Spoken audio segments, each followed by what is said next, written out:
Great. So, we hate big vaginas, that's what we all agree on. All right, big vagina joke. Give it up for that one.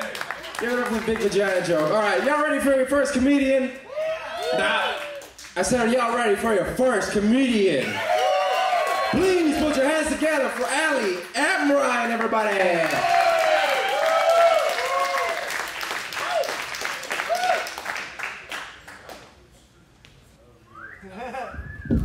Well, thank you for that. So my boyfriend told me the other day, he said, Allie, I think you should really stop smoking.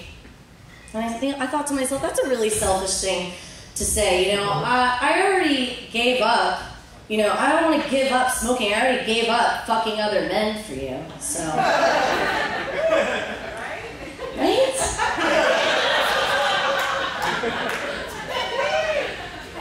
Jesus. I was watching this little girl the other day, not in a creepy way.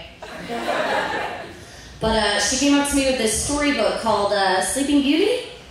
And she pointed out this faggot on the page. And she goes, look, that's Prince Charming. And I said, oh really? That's Prince Charming? How do you know? And then what are his moral values, okay? What's his financial status? If you do something wrong, is he going to become domestically violent with you? And that's when I realized Prince Charming is like that candy bar that you always got in the grocery store. You always beeline past the good, sensible choices like the Raisinets and the healthy snack choices, and you beeline in for just the biggest, chocolatest, most packed full of nuts candy bar. Yeah? And before you can say, take my virginity, it's gone. And all that's left in your hand is just this empty wrapper and sticky hands and a lot of fucking guilt.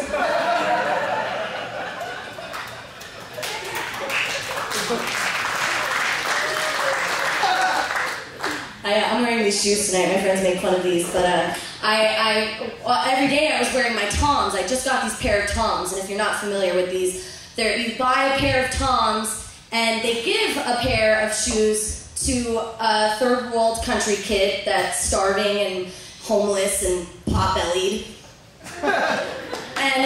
And they put these shoes on there, and then my shoes fucking broke, okay? And the sole came out of the shoe, and I thought to myself, wow, the lifespan of a pair of Tom shoes is pretty much about the same as the lifespan of the kids we give them to.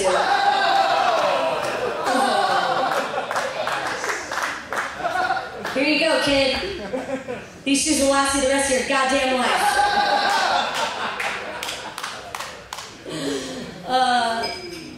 So I'm not from San Antonio. I'm from Yorktown, Virginia, where they'll talk like this, and they think Cure's Light is the cure for everything now. That, you know, you got bit by a boa constrictor, you just throw some Cure's Light right on it, and it's just fine. Little Tommy, he got molested down by the river, and he got baptized with Cure's Light, and now he just washed all the sin away. A lady will stop you in the middle of the road and just be like, excuse me, ma'am, do you know how many black people live in this city? No. Trick question, they're not really people. Let me tell you, honey, all right, Martin Luther King Jr. is the devil. Let me explain this to you now, all right? Martin, 6 letters, Luther, 6 letters, King Jr., excuse the punctuation, 6 letters. Put that all together, that's 666, that's a sign of the goddamn devil, all right? The devil isn't black people. That's a lot. I never really understood that mentality, though, because really we're all the same when we die. I mean, even black people have white bones, right? I'm sorry. Kids are fun. You remember on the playground when you were a kid, and the fights would just kind of dwindle down to, my dad's going to beat up your dad after school today. But I got real dark, and I would channel my inner Ted Bundy, and I'd be like, yeah, well, my dad's gonna rape and bury your mom in my backyard after school. Okay?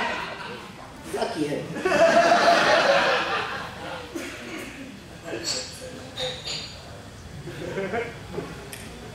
Have you ever seen those bumper stickers they have plastered all over people's cars? And it'll say, proud parent of an honor student, or a Army mom, Yale mom. I'd like to really make demotivational bumper stickers for kids like me. Proud parent of a teen mom. My kid's living in the basement, Mom. Your kid's a high honor student? My kid's fucking stoned. You'll make millions. Yeah. I don't know what that means.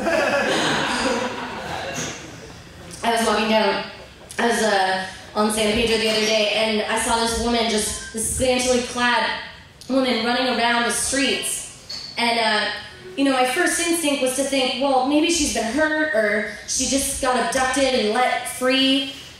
And my second thought was, well, I'm definitely not going to stop and help her. Because she's probably a whore. You know, and whores are disgusting. Now, if you could think of one thing to compare a whore to, I already know, so don't guess. It's a dead cockroach. But when you find one, you know, they'll turn the lights on, and their friends scatter everywhere. You find one dead body, you're like, I know there's another one around here somewhere. You squeeze it, some sort of pus comes out. But moving up one from discussing things to another, how about strippers? Gross. I never understood the point of tipping strippers. I mean, I don't tip the animals at the zoo.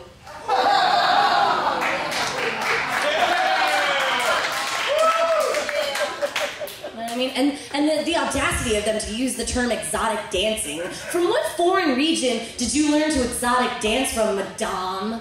A trailer park in North Carolina? Gross.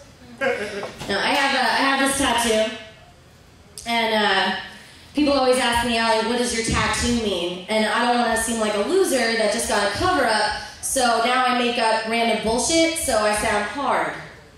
Right? So people will be like, Allie, what does that mean? I'll be, well, this skull right here actually represents the man that molested me as a child, and the flowers are the blooming virginity I gain back every Sunday at church. Wow. Now when people go out, they're like, don't ask Allie about her tattoo.